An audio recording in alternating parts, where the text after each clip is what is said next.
Pourquoi on l'appelle le guépard? Un des propriétaires de l'époque travaillait en Afrique.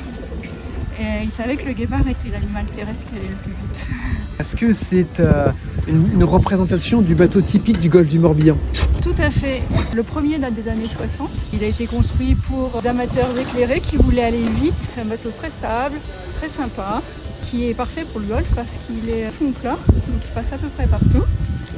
On associe souvent le guépard à Eugène Rividel. Qu'est-ce qu'il a fait pour ce bateau exactement? Alors en fait, c'est son oncle Étienne Rividel qui avait un chantier naval qui a construit les premiers guépards. Le guépard, il n'est pas autovideur. Non, pas du tout. Ça fait partie du jeu. Quand il a plu, il faut y coper. C'est pour ça aussi qu'on met des taux, là, vous verrez. Ceux que la pluie ne rentre pas à l'intérieur.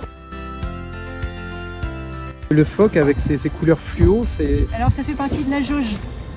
Parce qu'on a une jauge, ouvrir en fait, en régate. Et il faut avoir au moins une voile de couleur. Alors ça peut être le phoque, mais ça peut être la grande voile. Ils sont tous différents en fait. Ils sont tous pareils et tous différents. Alors nous, là pour la semaine du golfe, on forme une flotte qui s'appelle la flotte G, avec les guépards et les gazelles. Et les gazelles étant un bateau qui a exactement la même forme que le guépard, mais qui est en plastique. Et qui pour le coup est autovideur. Il faudrait venir faire un tour avec nous.